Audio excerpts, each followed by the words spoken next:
Hello everyone, my name is Deepika.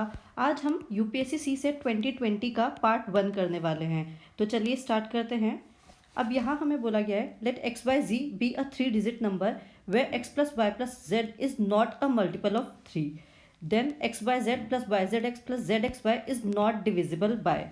ठीक है, तो एक्स बाय जेड सबसे पहले हमें एक नंबर मान लेना है। तो हम क्या करेंगे, एक्स बाय जेड मान लेंगे 134 है। अब ये 134 ही हमने क्यों माना है, क्योंकि यहाँ पर ये बोला है कि एनी 3 डिजिट नंबर ये हो सकता है जिसमें बस ये होना चाहिए कि x plus y plus z जो है वो 3 का मल्टीपल नहीं होना चाहिए। तो यहाँ पर हमने 1 को x मान लिया, 3 को y मान लिया और 4 को z मान लिया। तो x plus y plus z जब हम इसमें करेंगे 1 प्लस 3 प्लस 4 तो ये हमारा आने वाला है 8। तो ये 8 3 का मल्टीपल नहीं है, तो ये कंडीशन हमारी यहाँ पर फुलफिल हो रही है। अब हमें क्या बोला गया है, एक्स वाई जेड, तो एक्स वाई जेड तो 134 ही हो जाएगा प्लस वाई जेड एक्स, तो वाई जेड एक्स होगा हमारा 341 प्लस जेड एक्स वाई, तो जेड एक्स वाई कितना हो जाएगा 413, ये हमारा जेड एक्स वाई हो जाएगा। ठीक है, तो अब इन तीनों का सम है, तो इन तीनों का सम करेंगे तो कितना होगा 4 plus 1 5 plus 3 8, 3 plus 4 7 plus 1 8, 1 plus 3 4, 4 plus 4 8, तो 8 8 8 इन तीनों का सम यहाँ पर हमारा आने वाला है। तो ये सम, अब ये बोला ये नॉट डिविजिबल बाय, तो ये किससे डिविजिबल नहीं होगा, इन चारों में से हमें बताना कि ये इनमें से किससे डिविजिबल नहीं है। तो अब ये 888 का अगर हम 3 और 9 से चेक करेंगे तो दोनों का डिविजिबिलिटी का यही होता है कि सम ऑफ द डिजिट्स हमें सबसे पहले देखना होता है। अब अगर वो सम ऑफ द डिजिट्स 3 से डिविजिबल है, इसका मतलब ये जो 888 नंबर है ये भी 3 से डिविजिबल होगा। और अगर वो सम ऑफ द डिजिट्स 9 से डिविजिबल है, इसका मतलब ये नंबर 9 से डिविजिबल होगा। लेकिन अगर कोई भी कंडीशन फुलफिल नहीं करेगी, इसका मतलब वो उससे डिविजिबल नहीं होगा।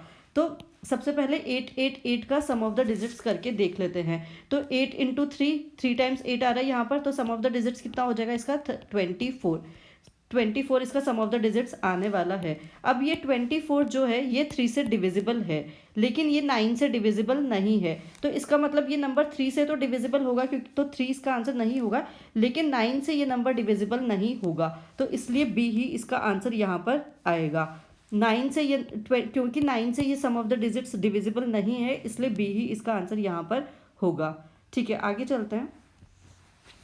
अब यहाँ बोला है let p q r s be natural number such that p minus 2016 is equal to q plus 2017 is equal to r minus 2018 is equal to s plus 2019. Which one of the following is the largest natural number?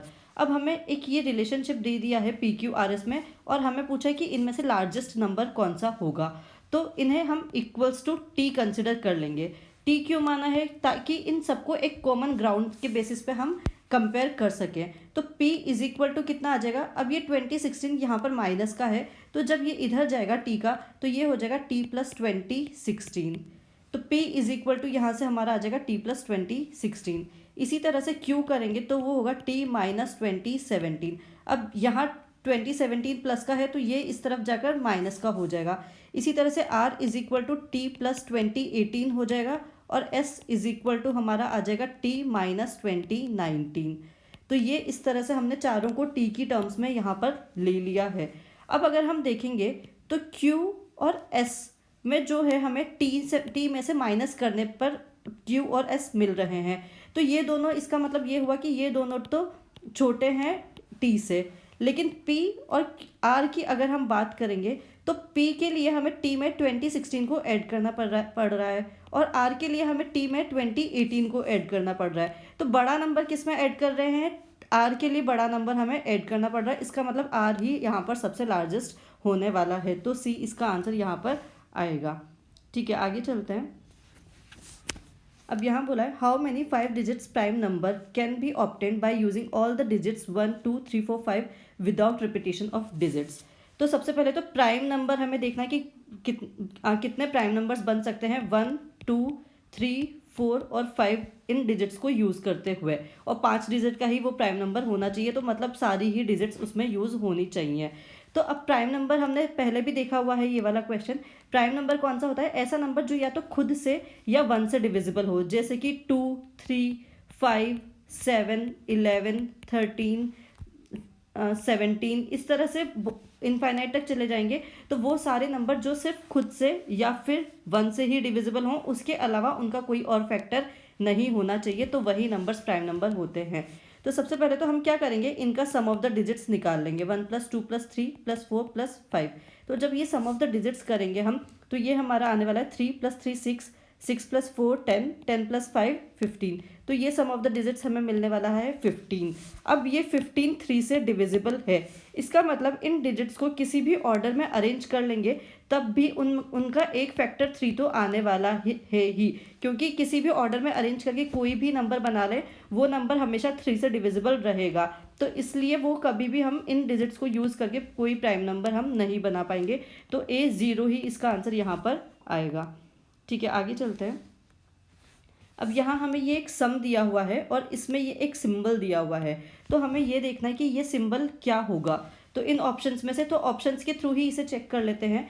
तो सबसे पहले हो क्या रहा है कि यहाँ पर जो सिंबल की वैल्यू है वही वैल्यू यहाँ पर आनी चाहिए। तो सबसे पहले यूनिट डिजिट ही हम चेक करके देख लेते हैं। तो A को पुट करेंगे तो 2 + 2 + 2 + 2 एंड देन +1। तो इनको यूज़ करते हुए यहाँ पर हमें 2 मिलना चाहिए, अगर हम इसके अकॉर्डिंग देखेंगे तो 2 + 2 4, 4 + 2 6, 6 + 2 8, 8 + 1 इज़ 9। तो यहाँ हमारी यूनिट डिजिट पर 9 आ रहा है अगर हम यहाँ पर 2 लेंगे तो, और जबकि हमें चाहिए क्या, 2 चाहिए, तो इसलिए 2 इसका आंसर यहाँ पर नहीं होगा। तो 2 यहाँ से हट जाएगा, एलिमिनेट कर सकते हैं। ओके, अब 3 के लिए हम चेक करेंगे। तो 3 के लिए भी वही करना है, सबसे पहले 3 यहाँ पर करके और यूनिट डिजिट चेक कर लेनी है। यहाँ पर यूनिट डिजिट पे भी हमें 3 ही मिलना चाहिए। तो कितना हो जाएगा, 3 + 3 6, 6 + 3 9, 9 + 3 12, 12 + 1 इज़ 13। तो यहाँ पर यूनिट डिजिट पे हमें 3 मिल गया। और फिर कैरी ओवर कितना हो जाएगा, 1 कैरी ओवर हो जाएगा इधर, अगर हम आगे देखेंगे तो यहाँ पर भी हमें ये सिंबल ही मिलना चाहिए। इसका मतलब क्या, यहाँ पर भी 3 मिलना चाहिए और यहाँ 1 तो है ही, तो इज इक्वल टू में हमें 133 फाइनली मिलना चाहिए। तो यहाँ पर 31 हो जाएगा, सिंबल की जगह अगर हम 3 करेंगे तो, और यहाँ पर 13 हो जाएगा। तो इस तरह से इन सबको हमें ऐड करके देखना, और फाइनली हमें मिलना क्या चाहिए, 133 फाइनली हमें मिलना चाहिए। तो अब इन्हें ऐड करेंगे तो वही 3 हम ऑलरेडी कर चुके थे, 13 आ गया था और 3 यहाँ हमने लिख दिया था और 1 कैरी ओवर हो गया था। तो अभी कितना हो जाएगा, 3 + 1 4, 4 + 3 7, 7 + 5 12, 12 + 1 13। तो अगेन यहाँ पर 13 आ गया, तो 133 फाइनली हमें मिल रहा है। तो B ही इसका आंसर यहाँ पर आ जाएगा। ठीक है, आगे चलते हैं। अब यहाँ बोला है, if you have 2 straight sticks of length 7.5 feet and 3.25 feet, what is the minimum length you can measure. ठीक है, तो 2 स्टिक्स दी हुई हैं हमें, उनमें से एक 7.5 फीट की है और दूसरी 3.25 फीट की है। तो ये बताना कि मिनिमम लेंथ हम कितनी मेजर कर सकते हैं इनसे।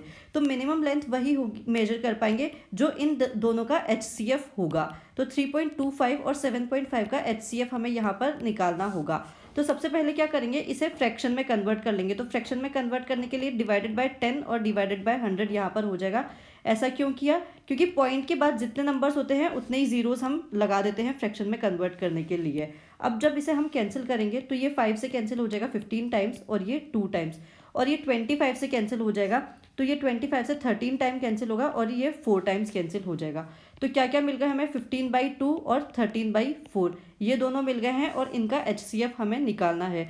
तो फ्रैक्शन में जब हमें HCF निकालना होता है तो क्या करते हैं, जो न्यूमरेटर होता है उसका HCF ही न्यूमरेटर में होता है। तो 15 और 13 का HCF कितना आ जाएगा, 15 और 13 का HCF 1 आ जाएगा यहाँ पर।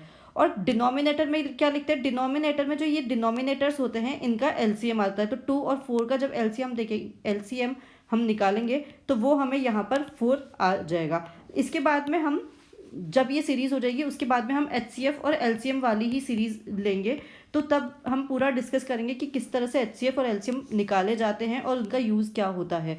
फिलहाल इतना अभी के लिए जान लीजिए कि अगर फ्रैक्शन में नंबर्स हैं तो जो न्यूमरेटर होंगे उनका HCF यहाँ पर न्यूमरेटर में आएगा, और जो डिनोमिनेटर होंगे उनका LCM डिनोमिनेटर में आएगा।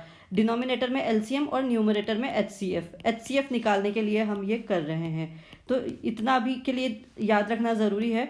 तो ये इन 15/2 और 13/4 का अगर हम LCM निकालेंगे तो क्या मिलेगा हमें, 1/4 इसका LCM मिल जाएगा। तो इसलिए यहाँ पर आंसर भी 1/4 होगा और पॉइंट्स में दिया हुआ है तो ये हो जाएगा 0.25।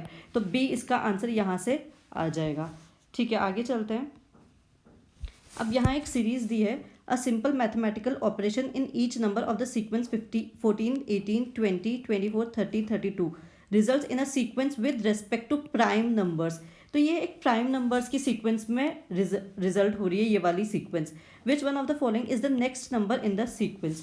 ओके, तो अगर हम 14 का नियरेस्ट प्राइम नंबर देखेंगे तो 13 उसका नियरेस्ट प्राइम नंबर होगा।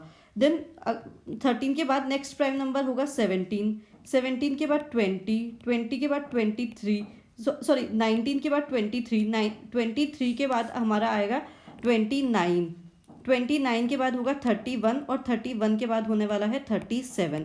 तो अगर हम देखें इस सीरीज़ में और इस सीरीज़ में क्या रिलेशन है, तो वही रिलेशन हर एक टर्म में हमारा आना चाहिए। तो यहाँ से अगर हम देखेंगे तो इसमें -1 ये हो रहा है, यहाँ से भी ये -1 हो रहा है, यहाँ से भी ये -1 हो रहा है, यहाँ से भी ये -1 हो रहा है, यहाँ से भी -1 और यहाँ पर भी -1। तो नेक्स्ट टर्म के लिए हम क्या करेंगे, इसमें 1 ऐड कर देंगे, +1 ऐड कर देंगे, तो यहाँ पर 38 हमारी नेक्स्ट टर्म आनी चाहिए। तो सी इसका आंसर इस तरह से यहाँ पर आ जाएगा। तो सो आई होप आप लोगों को ये सेशन यूज़फुल लगा होगा, और लगा है तो प्लीज़ लाइक करिए, शेयर करिए और सब्सक्राइब करिए चैनल को, और बने रहिए चैनल के साथ। Thank you so